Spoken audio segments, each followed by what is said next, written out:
ლარი 12 დეკემბრის ბანკთა შორისი ვაჭრობის შედეგად კიდევ გაუფასურდა დოლართან მიმართებით ლარის ცვლილებამ 1.89 მიასედი თეთრი შეადგინა და დოლარის ღირებულება 2 ლარი და 85 თეთრი გახდა. საქართველოს ეროვნული ბანკის ინფორმაციით ეროვნული ვალუტა ევროსთან მიმართებით 2.4 მიასედი თეთრით გაუფასურდა, რის შედეგადაც 1 ევროს ოფიციალური ღირებულება 2.99 მიასედი ლარი გახდა. 3.7 მიასედი თეთრით გაუფასურდა ლარი გირმაკა სტერლინგთან, რომლის ფასი 3 ლარი და 63 თეთრია. ლარის მიმართ თურქულ ლირას კურსმა 8.17 მიასედი თეთრი შეადგინა.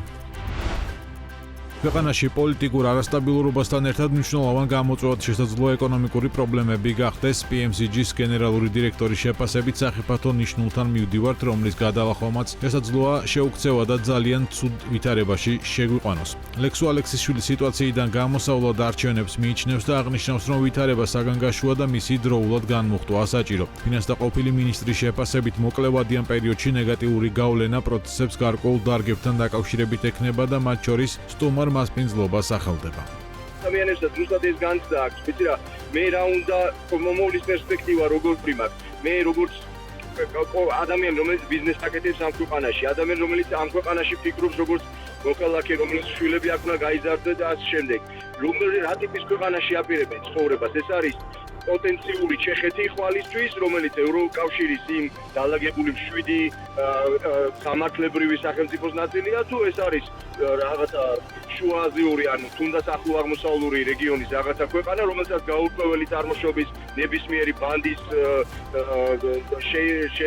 შეიარაღებული ადამიანი თავს დაესმება. პოლიტიკურმა ძალებმა მოძებნουν თავის თავში ძალა იმისა, რომ მათ შეძლონ ერთმანეთთან საუბრის შედეგად მიიღონ ქვეყნისთვის სასიკეთო გადაწყვეტილება. ეს გადაწყვეტილება უნდა ეყრდნობოდეს, ბუნებრივია ახალ რაღაცა კვანძის გახსნას, ეს კვანძის გახსნა არის არჩევნების შედეგად მიღებული რაღაცა რეალობა. წარმოუდგენლად მიმაჩნია, თუნდაც აი ამ კვანძის არსებობით გაგრძელდეს მომავალი პერიოდი და თუნდაც მოხდეს ახალი პრეზიდენტის არჩევა, როგორ უნდა გააგრძელოს ქვეყანამ თავისი აქტივობა, როგორ უნდა გააგრძელოს აი ამ ბიუროკრატიამ საქმიანობა, როდესაც კაფეოდ გამოხატავს, რომ მას ნდობა მისივე ხელმძღვანელობის მიმართ პირდაპირ გაგებით არ გააჩნია. ჩვენ ვართ ძალიან სახიფათო ნიშნულთან, რომლის მიხედვითაც ჩვენ შეიძლება შეუცვლელად ძალიან ცუდ ვითარებაში შევიდეთ.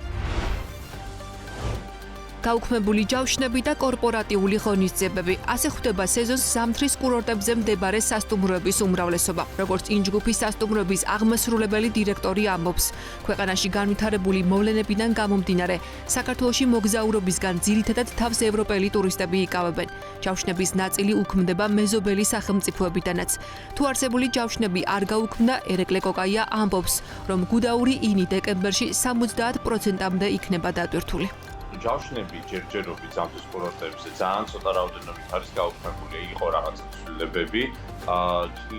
ზამთრის კურორტებზე თითქმის მთლიანად გამქრალი არის, ან ყოველ შემთხვევაში განახევრებული მაინც არის კორპორატიული ღონისძიებები, ანუ ამ მიმართულებით არის ყველაზე დიდი ცვლილება. და უცხოელებს რაც შეეხება, ჯერჯერობით ჯავშნები აქვს, თუმცა ხშირად არის ხოლმე მიმოწერა, რომ აი რა ხდება საქართველოში, რამდენად უსაფრთხოა ჩამოსვლა, ანუ ექშიშების სამწუხაროდ არსებობს. ზამთარში ჩვენ ყოველწლიურად ხშირად ჩამოდიოდნენ ჩვენთან ლიეტუვადან და წელსაც გვაქვს მიღებული ჯავშნები, თუმცა თავის პარტნიორებისგან მოდის ხოლმე სხვადასხვა სახის მესიჯები, რომლებიც გვატყობინებენ, რომ დამოკიდებულია ყველაფერი იმაზე, თუ როგორი მდგომარეობა იქნება ქვეყანაში. კარგი მდგომარეობა არც გუდაურში მდებარე აპარტამენტებს აქვთ. საქართველოში Airbnb-ს მენეჯმენტ კომპანიის ხელმძღვანელი ამბობს, რომ მათ მართვაში არსებული განთავსების ობიექტების მხოლოდ 30%-ია დაჯავშნილი, ისიც მხოლოდ საახალწლო დღეებში. ჩვენ შემთხვევაში 100 აპარტამენტი გვაქვს და ამასიდან დატვირთულია მხოლოდ 30% ჯერჯერობით, ისიც საახალწლო დღეებში. წინასწარი ჯავშნები სხვა არ გვაქვს მიღებული. ძირითადად უცხოელებზე ვიმუშაობ და ზოგადად ტურისტული ბიზნესი არის, მაგრამ გუდაურზე რაღაც საახალწლო ჯავშნებზე ძირითადად გვაქვს ადგილობრივი ჯავშნები. როგორც გარე, ისე შიდა ბაზრიდან მოთხოვნა შემცირებულია ბაკურიანში მდებარე სასტუმროებშიც. ბაკურიანი ინის შემთხვევაში დეკემბერსა და იანვარში ჯავშნები გააუქმეს ჯგუფებმა პოლონეთიდან, ესტონეთიდან, კლებაა საქმიან ტურიზმშიც. კურორტზე მდებარე სასტუმროების ნაწილი ამბობს, რომ თუ მდგომარეობა არ გამოსწორდა, კითხვის ნიშნის ქვეშ დგება, როგორ მოემსახურებიან საგადასახადო ვალდებულებებს.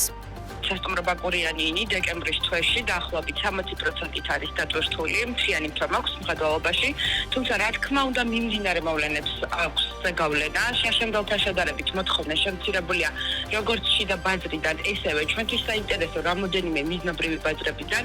აღსანიშნავია ისიც, რომ ჯგუფები გაუქმდა პოლონეთიდან, ესტონეთიდან როგორც დეკემბრის თვეში, ესევე იანვრის პერიოდზე. გარდა ამისა, მაისის მიმართულების ტურიზმით შემცირებულია და აქაც გვაქვს რამოდენიმე გაუქმება. სამწუხაროდ გაუქმებების ზუსტ მაჩვენებელს ვერ გაუბნებით გამომდინარე იქიდან, რომ რამოდენიმე კომპანიისაგან ჯერ კიდევ საბოლოო პასუხი არ მოსულა და ალბათ მიმდინარე მოვლენების განვითარება იქნება ამ შემთხვევაში გადამწყვეტი ფაქტორი. უკუსვლა აქტიურად დაიწყო ბოლო 1 კვირა ამ მიმართულებით. ორგანიზაციების ჯავშანი გამიუქმდა, აი 60 კაციანი, 70 კაციანი. გადავრეკე მეგობრებთან, ჩვენ ერთმანეთთან კომუნიკაცია გვაქვს ყოველთვის. გადავრეკე და ყველა მითხრა, რომ აი დეკემბრის არა, მაგრამ იანვრის გამიუქმდა. ყველას უუქმდება ჯავშნები და ესე თუ გაგრძელდა, მართლა დარწმუნებით შემიძლია გითხრათ, რომ ის რაც ამდენი წელი ვაშენით, წაყვება წყალს. 0%-იანი დატვირთვა გვაქვს, ამბობს მესტიაში მდებარე სასტუმრო ლახილის დამფუძნებელი. ლევან დადვანის თქმით, ანალოგიური მდგომარეობაა სხვა სასტუმროებშიც, რაც პირდაპირ უკავშირდება ქვეყანაში განვითარებულ მოვლენებს. დატვირთვა არის 0%. რა თქმა უნდა, ქვეყანაში მიმდინარე მოვლენების პირდაპირ ზეგავლენა ტურიზმზე. მაშინ როცა ზამთრის ტურიზმი ეხლა უნდა დაიწყოს ცოტა ხანში და საახალწლო არ დაგეგმზე უნდა შეივსოს ზამთრის კურორტები, პროგნოზის გაკეთება გაართულია, იმიტომ რომ ფაქტიურად არაფერი არ ხდება, არანაირი ჯავშნები თითქმის მეტებზე არ შემოსულა. ზამთრის ტურისტული სეზონის ოფიციალურ გახსნამდე 1 კვირაა დარჩენილი. როგორც ჩაივლის წლევანდელი ზამთრის სეზონი დამოკიდებულია, როგორ განვითარდება მოვლენები ქვეყანაში და ჩამოვლენ თუ არა ტურისტები საქართველოში სამოგზაუროდ. სამშენებლო სექტორში დასაქმებული მცირე მეწარმეებისთვის გადასახადის გაზრდა ქართული ოცნების ხელისუფლების ერთ-ერთი ბოლოდროინდელი ინიციატივა, რომელთაც მთავრობა ბიუჯეტში გადასახადების მობილიზებას გეგმავს.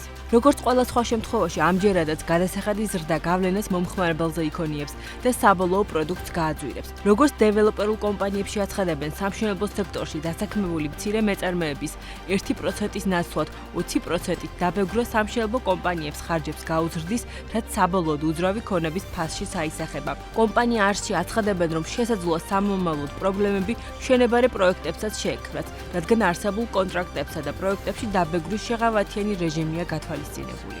უკვე ყველანაირი წინაპირობა გვაქვს, რომ ეკონომიკურ კრიზისში გადავიდეს ეს ყველაფერი ამის ფონზე კიდევ უფრო ალოგიკურია ამის ესე ვთქვათ დაჩქარებულად იღება, ამიტომ ცალსახად ვიცით, რომ ეს გარკვეულ პრობლემებს შექმნის, გააძვირებს პროდუქტს, ანუ უძრავ ქონებას გააძვირებს და ასევე გაურკვევლობას გამოიწვევს უკვე მიმდინარე კონტრაქტებში. არის პროექტები, სადაც უკვე უძრავი ქონება გაყიდულია, ანუ გარკვეული ფასი დაფიქსირებულია. ახლა სამომავლოდ ამის გარდა ხო შეიძლება სხვა რაღაც ნაწილშიც მოხდეს გაძვირება, იგივე სამშენებლო მასალებზე ინფლაციამ გავლენა მოახდინოს და ერთობლივად შეიძლება საბოლოოდ პრობლემა წარმოშვეს იგივე მიმდინარე პროექტების დასრულებაზე.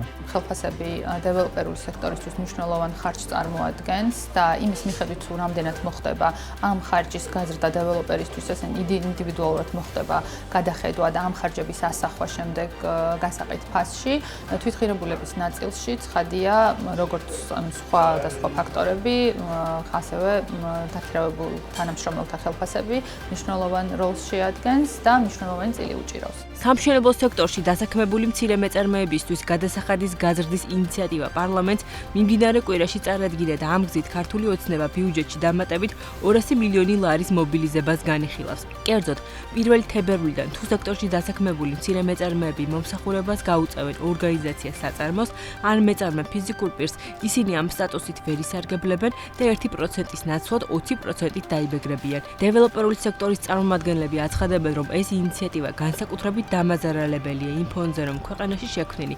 არასტაბილურობის გამო უძრავი ქონების ბაზარზე გაყიდვები ისედაც მკვეთრადაა შემცირებული. ბიზნესი ამბობს, რომ ამ რეგულაციაზე მოსარგებად ვადის 1 თებერვლამდე გადაწევა საკმარისი არაა. რა თქმა უნდა, ეს კონკრეტული შემთხვევაც უძრავი ქონების ბაზარზე ფასებს გაზრდის ერთ მარტივი მიზეზის გამო, ვინაიდანაც ხარჯი ეზრდება ბიზნესს. მნიშვნელოვანი არის ეს გაძვირებული უძრავი ქონება იქნება თუ არა მოთხოვნადი და ეყოლება თუ არა მომხმარებელი.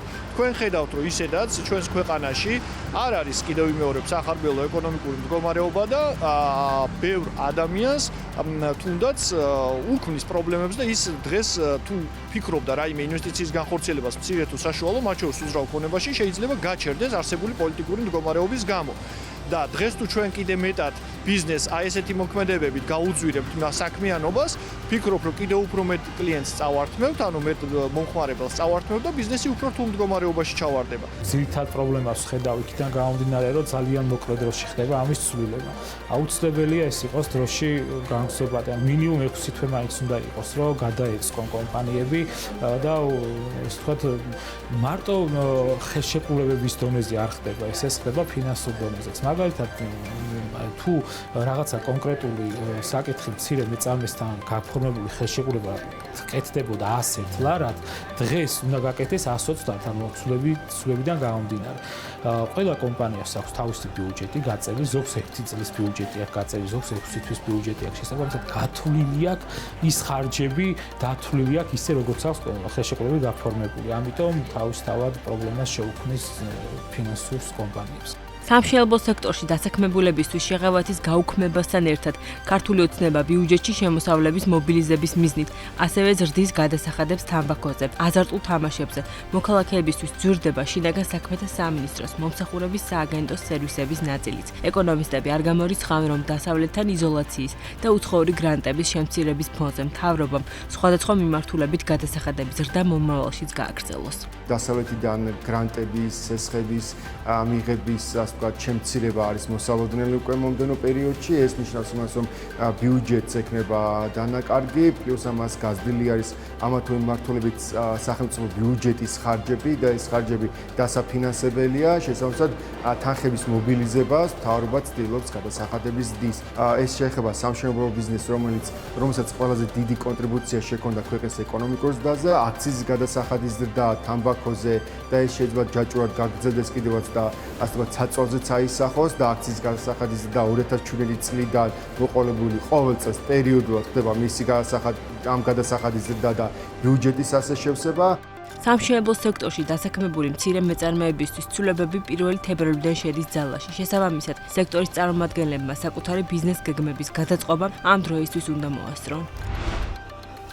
დაუსრულებელი მშენებლობებისთვის შეღავათების 3 წლით გახანგრძლივება იგეგმება. კონკრეტულად საუბარი 2020 წელს ადგილობრივი მოსაკრებლების შესახებ საქართველოს კანონში შესულ ცვლილებებზე, რომლის მიხედვითაც დაუმთავრებელი მშენებლობები გათავისუფლდნენ სპეციალური შეთანხმებების გაცემისთვის მოსაკრებლის გადასახადისგან, თუმცა იმ დათქმით, რომ 2025 წლის 1 იანვრამდე მშენებლობა ექსპლუატაციაში იქნება მიღებული. კანონპროექტის ავტორები წარმოდგენილ საკანონმდებლო ინიციატივაში აღნიშნავენ, რომ 2025 წლის 1 იანვრამდე კომპანიები, რომლებმაც გადაიბარის დაუსრულებელი მშენებლობების პროექტები ვერ ასწრებენ მის დასრულებას და ექსპლუატაციაში მიღებას, რის ერთ-ერთი მიზეზიც მათი შეფასებით პანდემიის ხანგრძლივი პერიოდია.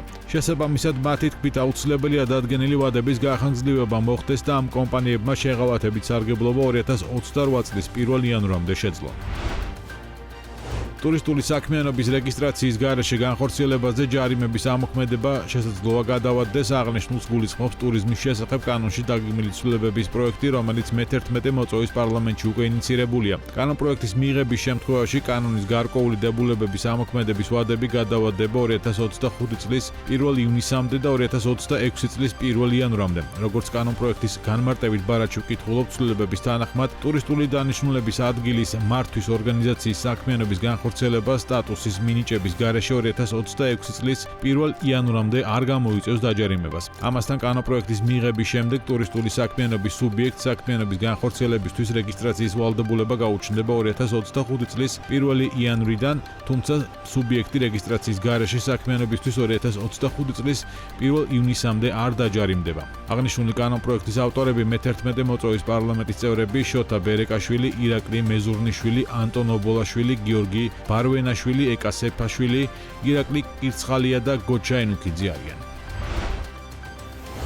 კონგრესის ორპარტიული ხელმძღვანელობა ქართველი ხალხის გვერდით დგას, ვინც ძალადობისა და რეპრესიების ფონზე დემოკრატიისა და ევროატლანტიკური მომავლის გადარჩენას ცდილობენ. ამის თაობაზე ჰელსინკის კომისია წერს. ჰელსინკის კომისიის X-ის ანგარიშზე აღნიშნულ ტვიტს კონგრესის წევრთა განცხადებები ახლავს, რომელშიც თავმჯდომარე და კონგრესმენები მხარდაჭერას უცხადებენ საპროტესტო აქციების მონაწილეებს და ქართული ოცნებისთვის სანქციების დაწესებას ითხოვენ. განცხადებაში კონგრესმენები 26 ოქტომბრის არჩევნებსაც ეხებიან და აცხადებენ, რომ საქართველოს მთავრობა არალეგიტიმურია. კონგრესის თავმჯდომარე წერს, რომ დამაჯერებელ მტკიცებულებათა მთელი რიგი არსებობს, რომლებიც ადასტურებს, რომ არჩევნებში ადგილი ჰქონდა ქართული ოცნების მხრიდან პროცესის манипуляციას, რათა შეენარჩუნებინა და ძალაუფლება და უარი ეთქვათ ქართველი ხალხის ევროინტეგრაციისადმი ცალსახა მისწრაფებაზე. ქართული ოცნება ახლა ახალ მთავრობას აყალიბებს მიუხედავად ოპოზიციის ბოიკოტისა საპრეზიდენტო სანქციის გარეშე, რაც ქვეყნის კონსტიტუციასთან არ არის თანხვედრაში, შესაბამისად დე-ფაქტო მთავრობა არალეგიტიმურია, ამბობს ჯო უილსონი. კონგრესმენები აღნიშნავენ, რომ მხარს უჭერენ ქართველი ხალხის ევროპულ მისწრაფებებს და როგორც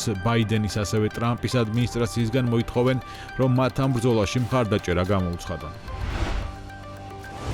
ხელისუფლებას ძალადობის შეწყვეტისკენ და დემოკრატიული პრინციპების დაცვისკენ კიდევ ერთხელ მოუწოდა ამერიკის სავაჭრო პალატამ. განცხადებაში ნათქვამია, რომ არსებული ვითარება არა მხოლოდ ჰუმანიტარული და დემოკრატიული კრიზისია, არამედ სერიოზული საფრთხეა საქართველოს ეკონომიკური სტაბილურობისა და უსაფრთხოებისთვის. ქმედებები ვნებს საქართველოს ერთგულებას დემოკრატიული ღირებულებებისადმი და იწვევს დასავლელი მოკავშირეების გაუცხოებას და აჩენს მნიშვნელოვანი პარტნიორების დაკარგვის რისკს. ეს ვითარება არა მხოლოდ ჰუმანიტარული და დემოკრატიული კრიზისია, არამედ სერიოზული საფრთხეა საქართველოს ეკონომიკური სტაბილურობისა და უსაფრთხოებისთვის. ქმედებები, რომლებიც ვნებს საქართველოს ერთგულებას დემოკრატიული ღირებულებებისადმი იწვევს დასავლელი მოკავშირეების გაუცხოებას და აჩენს მნიშვნელოვანი პარტნიორობის დაკარგვის რისკს. ამერიკის შეერთებული შტატების საქართველოს სტრატეგიული პარტნიორობის შეჩერება გამოიწვევს გრძელვადიან უარყოფით გავლენას. მიუხედავად იმისა, რომ ამერიკის სავაჭრო პალატის მთავარი მისია ბიზნეს გარემოს გაუმჯობესების ხელშეწყობაა, ამ მომენტში ჩვენი მთავარი საწუხარი თითოეული მოქალაქის უსაფრთხოება და ღირსება. განსაკუთრებით მტკივნეულია საქართველოს ახალგაზრდების რეპრესიების სამიზნედ ქცევის ხილვა. ეს ახალგაზრდები წარმოადგენენ ქვეყნის მომავალს, მათი ხმა უნდა იყოს დაცული და არა ჩახშობილი, აღნიშნულია განცხადებაში.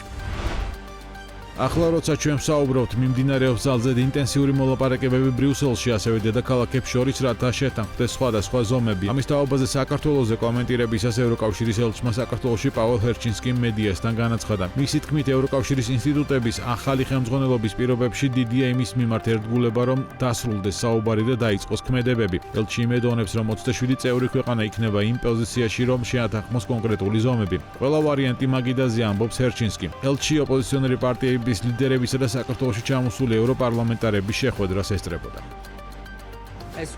ახლა როცა ჩვენ ვსაუბრობთ, მიმდინარეობს ძალზედ ინტენსიური მოლაპარაკებები ბრიუსელში, ასევე დედაქალაქებს შორის, რათა შეთანხმდეს სხვადასხვა ზომები. ვიმედოვნებ, რომ 27 წევრი ქვეყანა იქნება იმ პოზიციაში, რომ შეათანხმოს კონკრეტული ზომები. დაველოდოთ ორშაბათს, ყველა ვარიანტი განიხილება, მათ შორის უვიზო რეჟიმის შეჩერება კონკრეტული პასპორტების მფლობელებისთვის და უპირველეს ყოვლისა სანქციები. სანქციებზე შეთანხმება ევროკავშირისთვის ძალიან რთულია, იმიტომ რომ მოითხოვს 27 ქვეყნის ერთსულოვნებას, მაგრამ ახლა მიმდინარეობს მოლაპარაკებები და იმედია ყველა ქვეყანა შეთანხმდება, რომ დასანქცირდეს ყველა პირი, ვინც პასუხისმგებელია ადამიანის უფლებათა შელახვაზე.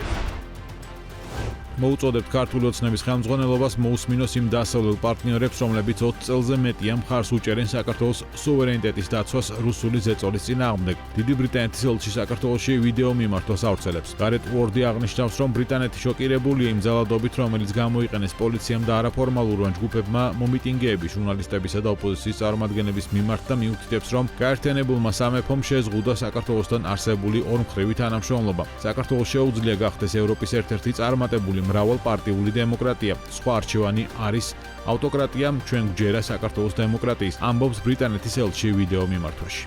ჩვენ ვაჩერებთ საქართველოს მთავრობის პროგრამულ მხარდაჭერას, როგორც საჯარო ადმინისტრაციის რეფორმის და შერიგების და სამოქალაქო თანამშრომლობის სახელმწიფო აპარატის მშვიდობის ფონდის დაფინანსებას.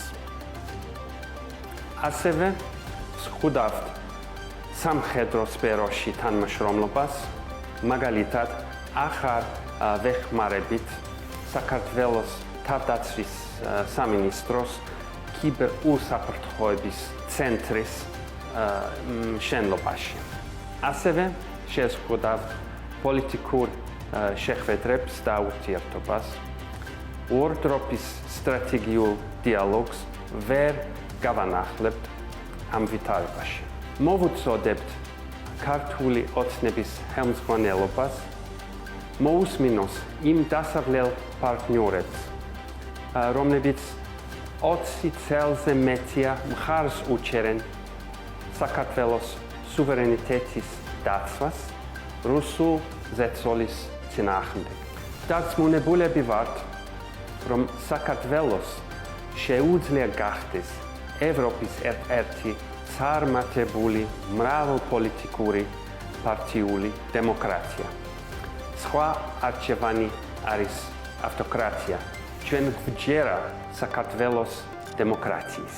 ბრიტანეთის პარლამენტში თემთა პალატაში დეპუტატმა ბლერ მაკდუგალმა ტელეკომპანია იმედის მფლობელი კომპანიის ბრიტანეთში სანქციების საკითხი დააყენა. კერძოდ მაკდუგალმა ლეიბორისტული პარტიის წევრს და თემთა პალატის ლიდერს ლუსი პაუელს მიმართა თანახმა თუ არა რომ განიხილონ ეროვნული კრიმინალური სამსახურის მხრიდან გამოძიების დაწყება ჰანიუელ პარტნერსისთვის ოპერაციების აკრძალვაზე. მაკდუგალმა ხაზი გაუსვა რომ ტელეკომპანია იმედი იმართება ბრიტანეთიდან კომპანია ჰანიუელ პარტნერსის მეშვეობით. ჰანიუელ პარტნერს ტევ იმედი ბადრი პატარკაციშვილის ოჯახმა 2021 წელს გადასცა.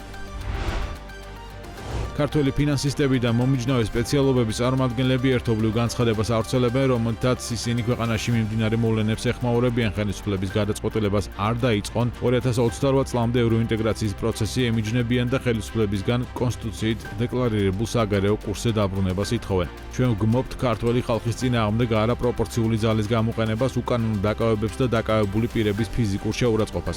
ვითხოვთ ამ პირთა დაუყოვნებლივ გათავისუფლებას, დევნის შეწყვეტას და საქართველოს მოქალაქეებისთვის კანონით გარანტირებული შეკრებებისა და მანიფესტაციების უფლებების განხორციელების უზრუნველყოფას აღნიშნულია დარგის წარმომადგენლების ერთობლივ განცხადებაში. პროტესტის მე-15 დღეს სამუშაო ადგილებიდან ქუჩაში IT და ინფორმაციული ტექნოლოგიების სპეციალისტები გამოვიდნენ. IT Tech კომუნის ასობით წევრი დილის 11 საათზე რესპუბლიკის მოედანზე შეიკრიბა. თქვეს, რომ ქვეყნის ევროპული მომავალი საფრთხეშია და ოცნებას ქვეყანა რუსეთისკენ მიხავს.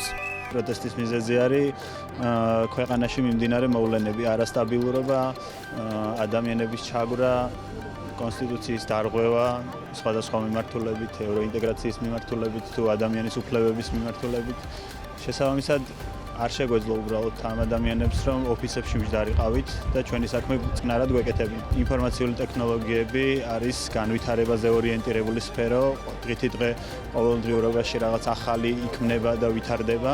ჩვენც ამას ფეხი უნდა აუწყოთ, მაგრამ გარემო ამისთვის ძალიან მნიშვნელოვანია. შენ ვერ იჯდები კომპიუტერთან და ვერ გააკეთებ, ვერ განავითარებ რაღაც პროდუქტს თუ სერვისს თუ შენი ქვეყანა უკან მიდის. IT სპეციალისტებმა იციან, რომ ევროინტეგრაცია მათი სექტორისა და ქვეყნის უკეთესი მომავლისთვის მნიშვნელოვანი და აუცილებელია. მათი განცხადებით, თუ საქართველო ევროპასთან არ იქნება, ქვეყნიდან ტვინების გადინება კიდევ უფრო გააქტიურდება. ქვეყანას დიდი მარყუჟი აქვს, ყელზე მოჭერილი და რაღაცა ბანდა, რაღაცა გუნდი, რაღაცა ხალხი ესე ეკაჩება უკან უსკრულისკენ. რატომ არის მნიშვნელოვანი ევროკავშირში ინტეგრაცია? ეს არის თავისუფლება რა. ეს არის თავისუფლება, ეს არის ადამიანის უფლებების დაცვა ყველასი, უმცირესობების, უმრავლესობებისაც და ეს არის კეთილდღეობა აბსოლუტურად ყველა ადამიანისთვის, ხო? კარგი განათლება, კარგი სოფლები, ლამაზი ქალაქები, ლამაზი სოფლები, ყველა ცხოვრობს გაცილებით უკეთესად და ყველაზე მთავარი რაც არის თავისუფლება.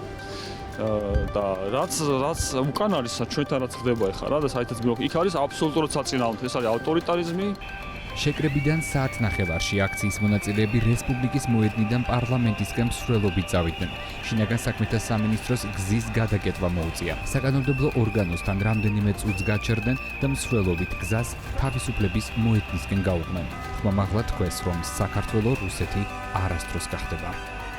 ჩვენ ვაპროტესტებთ რუსი ოკუპანტი ხელისუფლების მოქმედებას და როგორც IT სპეციალისტები ვიფიცებით მიმდინარე რეჟიმის წინააღმდეგ. პირველად მნიშვნელოვანია რესურსები, რაც ევროკავშირის და დასავლეთის ქვეყნებში არის მობილიზებული, როგორც საგანმანათლებლო სფეროში, ასევე ყველა სხვა მიმართულებებზე. ვიცით ყველამ, რომ ევროკავშირის სიკეთეები და მათი მხარდაჭერა რამდენად მნიშვნელოვანია ქვეყნის და თითოეული სფეროს განვითარებისთვის და მათ შორის ჩვენი სფეროც არის ისეთი სფერო, რომლითაც ეს ყველაფერი ევროკავშირის რაც მოაქვს ჩვენთვის სიკეთე, სტაბილურობა და ის დამხმარებები, რაც ამდენი წლის განმავლობაში მიგვიღია მათგან, ეს ყველაფერი უნდა იყოს შენარჩუნებული. მას შემდეგ, რაც IT და ინფორმაციული ტექნოლოგიების სპეციალისტებმა თავისუფლებამდე ჯერ რუსთაველი გაიარეს, კვლავ უკან დაბრუნდნენ. გზაც მთლიანად გადაიკეტა. ევროპულ გზაზე დაბრუნება, დაკავებული მოქალაქეების გათავისუფლება და ახალი არჩევნები. ეს მათი მოთხოვნები იყო. თანამედროვე სამყაროში განვითარებული ქვეყნები ქმნიან კეთილდღეობის უმეტეს ნაწილს. განვითარებული ქვეყნები ვინ არიან? ამერიკის შეერთებული შტატები, ევროკავშირის ძლიერი სახელმწიფოები და ასე შემდეგ, ხო? თუნდაც იგივე ჩვენ სფეროში, ხო, ყველაზე წამყვანი როლი და პოზიცია უჭირავთ მათ. ჩვენ მათგან ვსწავლობთ ყველაფერს. შესაბამისად, თუნდაც იგივე რომ ამ ოცნების დროს ჩაიწერა კონსტიტუციაში, რომ ყველა მთავრობამ უნდა შეუწყოს ხელი, რომ ჩვენი ევროკავშირში ინტეგრაცია არ შეფერხდეს, ეს არის დასაცავი. IT Tech კომუნის ასობით წევრი სხვადასხვა კომპანიიდან ქუჩაში 13 დეკემბერსაც გამოვა. თბილისის სახელმწიფო კონსერვატორიასთან საპროტესტო აქციით შეიკრიბნენ მუსიკოსები, რომლებმაც ევროინტეგრაციის შეფერხება გააპროტესტეს. აქციის მონაწილეებმა კონსერვატორიის რექტორის გიორგი ვაჩნაძის განცხადება მოითხოვეს, რომლითაც ის ირაკლი კობახიძის განცხადებას გაემიჯნება. აქციის მონაწილეებმა აქციაზე დაკავებული კონსერვატორიის სტუდენტის ანდრი კაკაბაძის გათავისუფლება მოითხოვეს. აქციამ მსვლელობებს გეგმავენ და ანონსებენ სხვადასხვა პროფილის ბიზნეს სექტორის წარმომადგენლები. ქართული ღვინის ადგილი ევროპაში ამ ლოზუნგით მევენახეები, მეღვინეები, მცირე და დიდი მარნების წარმომადგენლები, სომელიეები და სხვაები ეკონომიკის სამინისტროსთან საპროტესტო აქციას 13 დეკემბერს 17 საათზე გამართავენ. განცხადებაში აღნიშნულია, რომ ევროინტეგრაციის კურსიდან გადახვევა მევენახეობა მეღვინეობის დარგს დააზიანებს. უზენაეს სასამართლოსთან აქციას აანონსებენ 13 დეკემბრისთვის იურისტები ზვიად კორძაძე, 17 საათზე კოლეგებს, ადვოკატებს, იურისტებს, ევროინტეგრაციისთვის სამართლიანობისთვის ძალადობის წინააღმდეგ აქციაში მონაწილეობისკენ მოუწოდებს. 13 დეკემბერს გეგმავენ პროევროპული აქციის გამართვას. HR პროფესიონალები და ტრენერები შეკრების დრო და ადგილად 13-ში 13 საათზე რესპუბლიკის მოედანია დასახელებული. ჩვენ ვერ ხედავთ მომავალს, სადაც საქართველო არ არის ევროპის ნაწილი და გსურს, რომ ასეთი მომავალი ჩვენივე ხელით შევქმნათ. შემოგვიერთდით, ერთად მოვითხოვოთ ევროინტეგრაციისკენ მიმავალი გზის რეაბილიტაცია, წერია საორგანიზაციო პოსტში. 13 დეკემბერს 2:30-ზე ვაკის პარკიდან პარლამენტისკენ მსვლელობა დაანონსეს მარკეტერებმა, PR სპეციალისტებმა და სრულიად შემოქმედებითი ინდუსტრიის წარმომადგენლებმა. 14 დეკემბერს 15 საათზე ფილარმონიასთან შეიკრიბებიან ევროპული მომავლის დასაცავად სათავგადასავლო და ექსტრემალური ტურიზმის წარმომადგენლები. აქციის ორგანიზატორების სახელით თავისუფლებისთვის პროტესტში ჩართვისკენ მოუწოდებენ თავმსვლელებს, მოთხილამურეებს, მოლაშქრეებს, გამყოლებს, სათავგადასავლო აქტივობების, ექსტრემალური სპორტების მიმდევრებს და კომაგებს. 12 დეკემბერს სადაზღვევო კომპანია GPI ჰოლდინგის თანამშრომელთა ნაწილი 2 საათით გაიფიცა, როგორც GPI-ში BMG-ს დაუდასტურეს გაფიცვას მონაწილეები კომპანიის ყველა რგოლის წარმომადგენელი უერთდება. გაფიცვის მიზნებსა და საომოლო გეგმებზე BMG GPI ჰოლდინგის ციფრული მარკეტინგის სპეციალისტ სალი ბაქრაძეს ესაუბრა. მისი თქმით, თანამშრომლების ნაწილი ყოველდღე გაიფიცებიან. 13 დეკემბერს კი დაგეგმილია მსვლელობა, რომლითაც გაფიცულები რუსთაველის გამზირზე მთავარ აქციას შეუერთდებიან. გადავწყვიტეთ, რომ გავიფიცოთ ყოველდღე 2 საათის განმავლობაში. 13 დეკემბერს მსვლელობა გვაქვს დაგეგმილი 17 საათზე შეუერთდებით მთავარ აქციას პარლამენტთან. რაც შეეხება მიზნებს, როგორც რუსთაველზე ვითხოვთ ყველამ, დაინიშნოს ხელახალი არჩევნები და გაათავისუფლონ უკანონოდ დაკავებული პირები. იმავეს ითხოვენ ჩვენი თანამშრომლებიც, ამბობს სალი ბაქრაძე. გილდია გაფიცულთა იმ ნაწილის მხარდასაჭერად, ვისი შემოსავალის გამომუშავების პრინციპს ეფუძნება, საგაფიცვო ფონდს აფუძნებს. გილდია სოციალურ ქსელში მიმართავს მათ, ვინც თვლის, რომ გაფიცვა მნიშვნელოვანია და სთხოვენ დახმარება შეიქმნას პრეცედენტი. აღნიშნული ფონდი გამოადგებათ როგორც კერძო თეატრებს, რომლებიც დონაციაზე არ არიან, ასევე შეიძლება გამოადგეთ კურიერებსაც, რომელთა შრომის ანაზღაურებაც ასევე გამომუშავებაზეა დამოკიდებული. შეგახსენებთ, თეატრალურ სფეროში დასაქმებულებმა ორგანიზაციებმა და თვით დასაქმებულებმა გაფიცვის სახით ღიად და აფიო დააფიქსირეს საკუთარი პოზიცია და უწყვეტად აძლიერებენ მიმდინარე აქციებს საქართველოში დემოკრატიული ღირებულებების გადარჩენისთვის და პოლიციური რეპრესიების წინააღმდეგ. გაფიცვის სფეროში დასაქმებულთა სრული უმრავლესობა, გაფიცვის სფეროში დასაქმებულთა სრული უმრავლესობა შეუერთდა წერია განცხადებაში. OneWay სოლიდარობის ფონდში 5000 ლარს რიცხავს კომპანია სოციალურ ქსელში წერს, რომ ხარს უჭერს საქართველოს ევროპისკენ სვლას, ევროკავშირში ინტეგრაცია ნიშნავს ეკონომიკურ განვითარებას, უსაფრთხოების გარანტიებს, თავისუფალ მიმოსვლასა და უკეთეს საშუალებებს ჩვენი მოქალაქეებისთვის. ევროპული მომავალი არის ქართველი ხალხის ნების გამოხატულება. ეს გადაწყვეტილება კონსტიტუციითაა გამტკიცებული და მისგან გადახვევა ეწინააღმდეგება ქვეყნის ეროვნულ ინტერესებს. ჩვენ ხარს უჭერთ თითოეულ ადამიანს, ვინც საქართველოს ევროპული მომავლისთვის იბრძვის, წერია განცხადებაში, რომელშიც დაგმობილია ძალადობა და აღნიშნულია, რომ მათი სურვილია თანხა აქციაზე დაზარალებული ადამიანების მკურნალობას მოხმარდეს. საქართველოს განახლებადი ენერგიის განვითარების ასოციაციის წევრები ეკონომიკის სამინისტროსგან დიალოგს ითხოვენ, ამის შესახებ BMG TV-ს გადაცემა წერტილში გრედას გამგეობის თავმჯდომარემ გიორგი აბრამიშვილმა განაცხადა, შეშფოთება გამოვხატეთ, რა შედეგი შეიძლება მოხდეს საგარეო კურსის გადახედვას, ამბობს გიორგი აბრამიშვილი. ჩვენი წევრები არიან არა მხოლოდ ქართული, არამედ უცხოური კომპანიები, ჩინური თუ სომხური. ჩვენ კონსტრუქციულ ჩარჩოში დავტოვეთ დიალოგი და ალბათ ეს არის მნიშვნელოვანი. ბიზნეს ასოციაცია იქმნება იმისთვის, რომ კონსტრუქციული იყოს და შედეგები მოუტანოს თავის წევრებს. შესაბამისად, პირდაპირ წერილით მივმართეთ ეკონომიკის სამინისტროს. ასოციაციის წევრებმა არ ჩათვალეს საჭიროდ, რომ ახლა გასაჯაროებაა მნიშვნელოვანი, ამბობს გიორგი აბრამიშვილი. წინა კვირაში გაგზავნილ წერილზე ასოციაციას ამ დრომდე პასუხი არ მიუღია.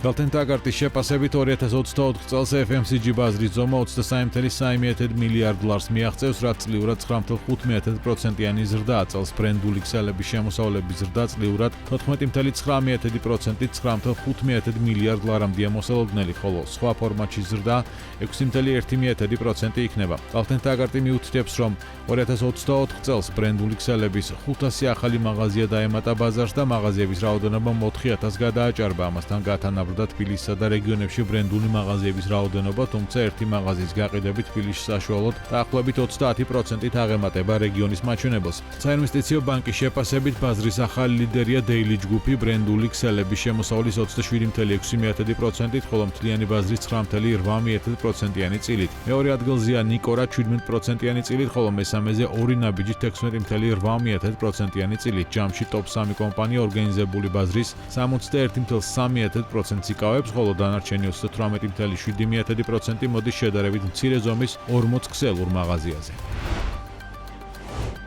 ბათუმში პარკირების წესის დარღვევის 74,511 შემთხვევა გამოვლინდა, ამის თაობაზე ინფორმაციას ბათუმის მუნიციპალური ინსპექცია ავრცელებს. გამოვლენილი დარღვევების უმეტესობა 50,148 შემთხვევა პარკირების საფასურის გადახდის გარეშე დგომას უკავშირდებოდა, ხოლო 8,375 ტროტუარზე დგომას, 7,140 დარღვევა დგომა გაჩერებისა და სხვა ნიშნის დარღვევას, 5,135 ავტობუსის გაჩერებაზე დგომას, 1089 ველობილიკზე არასწორ პარკირებას, 299 შიშომა პირის ტრანსპორტისთვის განსაზღვრულ ადგილზე დგომას, 2325 დარღვევა კი პარკირების წესის სხვა ტიპის დარღვევები იყო. ინსპექციის ინფორმაციით ევაკუატორით საჯარიმოზე 3273 ავტომობილი გადაიყვანეს.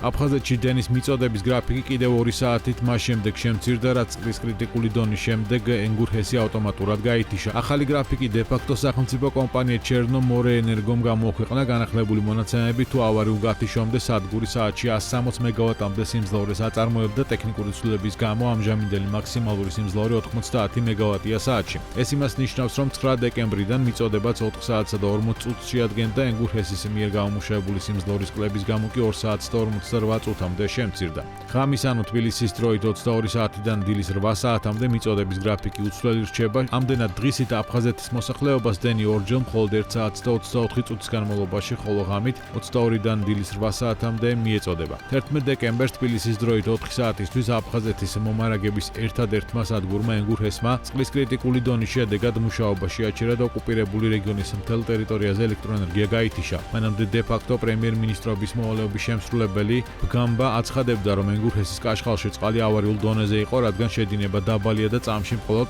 40 კუბურ მეტრს შეადგენს, ამიტომ ენგურჰესის შესაძლოა ნებისმიერ დროს გაჩერებულიყო. საქართველოს აეროპორტებს მგზავრთ ნაკადი გაეზარდა 2024 წლის იანვარ-ნოემბერში საქართველოს აეროპორტები რეგულარული და არარეგულარული რეისებით ჯამში 6,908,493 მგზავრს მოემსახურა, რაც 25%-ით მეტია 2023 წლის 11 თვის მონაცემებთან შედარებით. პანდემიამდელ პერიოდთან შედარებით მგზავრთ ნაკადი 42%-ით არის გაზრდილი, 30%-ით გაიზარდა მგზავრთ ნაკადი თბილისის აეროპორტში. ქვეყნის უმსხვილესი აეროპორტი 4,406,073 მგზავრს მოემსახურა, 51%-იანი ზრდაა ბათუმის აეროპორტში, ზღვისპირა ქალაქის აეროპორტმა 817,159 მგზავრი გაატარა. რაც შეეხება ქუთაისის საერთაშორისო აეროპორტს, აქ მგზავრთ ნაკადი პანდემიამდელ პერიოდთან შედარებით 1005%-ით არის გაზრდილი, წლიურად კი მხოლოდ 4%-იანი ზრდაა, სულ აეროპორტმა 1,580,203 მგზავრი გაატარა. დაბალბიუჯეტიანმა უკრაინულმა ავიაკომპანია Skyap-მა რეგულარული ფრენები განაახლა. ავიაკომპანია მოლდოვის დედაქალაქ კიშინიოვში იქნება ბაზირებული. ამის თაობაზე Skyap-ის მიერ გავრცელებულ პრეს-რელიზში წერია: 8 რეისზე კერძოდ პარიზის, ლისაბონის, ბარსელონას, ალიკანტეს, პალმა დე მალიორკას, ჰერაკლიონის მიმართულებით ბილეთების გაყიდვა უკვე დაიწყო. Skyap-მა ბაზირებისთვის კიშინიოვი იმიტომ შეარჩია, რომ მოლდოვა გეოგრაფიულად უკრაინასთან ახლოსაა, რაც საერთაშორისო მარშრუტების ორგანიზებისთვის ლოგისტიკურად მოსახერხებელი და საიმედო გადაწყვეტილებაა. 2025 წლის 1 იანვრიდან რუმინეთი და ბულგარეთი შენგენის ზონის წევრები ოფიციალურად გახდებიან. გაწევრების პროცესი, რომელიც ქვეყნებმა 2011 წლიდან დაიწყეს, ევროპული კომისიის მხრიდან რუმინეთისა და ბულგარეთის შენგენის წევრობისთვის მზაობის აღიარებით დასრულდა. ევროკავშირის წევრი ყველა სახელმწიფოს შინაგან საქმეთა მინისტრებმა შენგენის ზონაში ორი ქვეყნის დამატებას მხარი დაუჭირეს. თავისი გადაწყვეტილება შეცვალა ავსტრიამ, მას შემდეგ რაც გასულ თვეს ბუდაპეშტში გამართულ შეხვედრაზე რუმინეთისა და ბულგარეთის შენგენში გაერთიანებას ვეტო დაადო. მანამდე გადაწყვეტილებას ვეტოს ადებდნენ საფრანგეთი, გერმანია და ნიდერლანდებიც, თუმცა დროთა განმავლობაში დასავლეთ ევროპის ქვეყნების პოლიტიკური წინააღმდეგობა შესუსტდა. 2025 წლის 1 იანვრიდან ბულგარეთისა და რუმინეთის მოქალაქეები შენგენის ზონაში შემოვალ 29 ქვეყანაში პასპორტ კონტროლის გავლის გარეშე იმოგზაურებენ. არალეგალური მიგრაციის კონტროლისთვის კომისიის გადაწყვეტილებით 6 თვის განმავლობაში უნგრეთ-რუმინეთსა და რუმინეთი-ბულგარეთის საზღვარზე გამშვე პუნქტებში სასაზღვრო კონტროლი კვლავ გაგრძელდება და შემთხვევით შერჩეულ მგზავრებს შესაბამის შემოწმებას ჩაუტარებენ. შესაბამისად, მომავალი წლიდან შენგენის ზონაში შემოვალი ქვეყნების რაოდენობა 31-მდე გაიზრდება. ბარამბო აქციაზე დაზარალებულთა ფონდში 20,000 ლარს გადარიცხავს. ამის შესახებ კომპანია ინფორმაციას Facebook გვერდზე აქვეყნებს. კომპანიაში სჯერათ, რომ სამართლიანობისა და სამართლისთვის ბრძოლაში ყველაზე მნიშვნელოვანი ერთმანეთის თანადგომაა. ბარამბომ ხარს უჭერს საქართველოს ევროპულ გზას, ევროპული ინტეგრაციის დროებითი შეჩერება ეწინააღმდეგება ჩვენი ქვეყნის ისტორიულ არჩევანს და საფრთხეს უქმნის ქვეყნის მომავალს. ჩვენ ხარს უჭერთ ჩვენს მოქალაქეებს და 20,000 ლარს გადავცემთ სოლიდარობის ფონდს აქციებზე დაზარალებული ადამიანების დასახმარებლად, რაც გულისხმობს მკურნალობის ჯარიმების და სხვა სახის ფინანსური ხარჯის ანაზღაურებას. ვჯერა, რომ სამართლიანობისა და სიმართლისთვის ბრძოლაში ყველაზე მნიშვნელოვანი ერთმანეთის თანადგომა. აქციის მონაწილეებისთვის ჩვენი კარი კვლავ ღია. გიმასპინძლებთ მელიქიშვილის 11 ნომერში მდებარე ბარამფოს ობიექტში, სადაც უსასყიდლოდ დაგხვდებათ ცხელი სასმელი და ტკბილეული. ნათქვამია განცხადებაში. მარკეტინგული სააგენტო რანკერსი აცხადებს, რომ საქართველოს მომავალი ევროპაშია. რანკერსი უსასყიდლო მარკეტინგულ მხარდაჭერას თავაზობს იმ კომპანიებს, რომლებიც ამ რთულ პერიოდში განაგრძობენ საქმიანობას და ცდილობენ გააძლიერონ თავიანთი როლი საქართველოში ევროპული სტანდარტების დანერგვაში. ბიბლუს ჯგუფის მიერ საახალწლო ფესტივალის გაუქმების მიზეზებზე კომპანიის აღმასრულებელი დირექტორი ირაკლი გაგნიძე BMG-თან საუბრობს. მისი თქმით, ფესტივალი, რომელიც დეკემბერში ექსპო ჯორჯიაში უნდა ჩატარებულიყო, მასშტაბური ხასიათის არის. ქვეყანაში მიმდინარე მოვლენები და განწყობები კი ფესტივალის ჩატარების შესაძლებლობას არ იძლევა. ბიბლუს ჯგუფის დირექტორი მიმდინარე საპროტესტო აქციების ფონზე ბიზნესის ოპერირების შესაძლებლობებსაც აფასებს. მისი თქმით, დეკემბერი, რომელიც როგორც წესი დატვირთული თვეა, რითეილ კომპანიებისთვის წელს ერთ-ერთი წარუმატებელი იქნება. ბიბლუსი ერთ-ერთია იმ კომპანიებს შორის, რომლებიც მთავრობის გადაწყვეტილების თუ საპროტესტო ტალღის გამო საშობაო ღონისძიებას აუქმებენ ან მათში მონაწილეობაზე უარს ამბობენ. როგორც ირაკლი გაგნიძე აცხადებს, გაუგებარია რატომ მოვიდა ქვეყანა ამ პრობლემებამდე. სხვა წლებთან შედარებით განსხვავებული დეკემბერი გვაქვს მოთხოვნა რადიკალურად არის შემცირებული. ამის შესახებ BMG TV-ს გადაცემაში საქმენი დილა, რესტორან სოფიკოს, პიცერია ჯენაროს და საკონდიტეროს საბლესთან ფუძნებელი ირაკლი კახიძე აცხადებს, მისივე ცნობით ქვეყანაში არანაირი სადღესასწაულო განწყობა საერთოდ არ არის. შესაბამისად, მათი გაყიდვები მეოთხედამდეა დავარდნილი. რესტორატორი წლის ბოლოს დადებითი პროგნოზებით არ ხვდება და ამბობს, რომ მათ ყველა ობიექტში, მათ შორის საკონდიტრო მიმართულებითაც მოთხოვნა ძალიან დაბალია. ქვეყანაში არსებული მდგომარეობიდან და განწყობ მოწყობის არ ქონის პარალელურად რესტორატორი განწყობის ხელოვნურად შექმნას და სოციალურ ქსელებში რეკლამების განთავსების აზრს მოკლებულად და არასწორად მიიჩნევს. კახიძე ასევე დასცენს, რომ ფინანსური არასტაბილურობის მიუხედავად სახალხო პერიოდში მისთვის პრიორიტეტი ხელფასების დარიგებაა.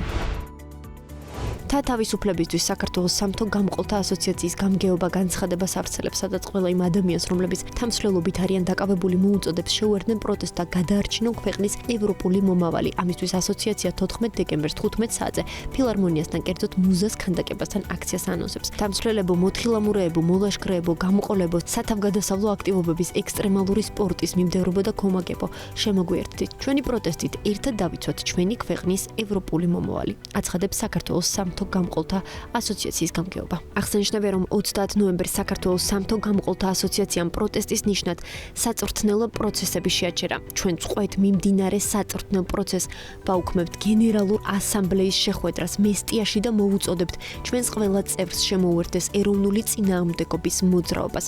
ვკითხულობთ განცხადებაში. ქართული ღვინის ადგილი ევროპაშია. 13 დეკემბერს 17 საათზე ეკონომიკის სამინისტროსთან ღვინის კომუნის საპროტესტო აქცია გაიმართება. ვიკრიბებით პარასკევს 13 დეკემბერს 5 საათზე ეკონომიკისა და მდგრადი განვითარების სამინისტროსთან მევენახეები, მეღვინეები, მცირე თუ დიდი მარნების წარმომადგენლები, სომელიეები, ღვინის კრიტიკოსები, ღვინის გიდები, ღვინის ბარებისა და მაღაზიების თანამშრომლები. სასტიკად ვგმობთ ჩვენი კოლეგების, მათი ოჯახის წევრების და პროტესტის მშვიდობიანი მონაწილეების დევნას, მათ მიმართ ფიზიკურ ძალადობას და არაადამიანურ მოპყრობას თავიანთი სამოქალაქო პოზიციის გამო. ვაპროტესტებთ რეჟიმის მიერ უკვე ღიად დეკლარირებულ პოლიტიკას, რომლის შედეგად საქართველო კარგავს ევროატლანტიკურ სივრცეში ინტეგრაციის შესაძლებლობას. ეს კი როგორც მევენახეობა მეღვინეობის დარგს, ისე ზოგადად ჩვენს სახელმწიფოებრიობასა და თვითმყოფად კულტურას უქმნის ეგზისტენციურ საფრთხეს. ქართულმა ღვინომ როგორც 1000 წლეულების წინ კვლავ უნდა გაიკვლიოს გზა თავის ცივილიზაციურ გარემოში, ევროპულ ოჯახში. წერია ღონისძიების აღწერაში.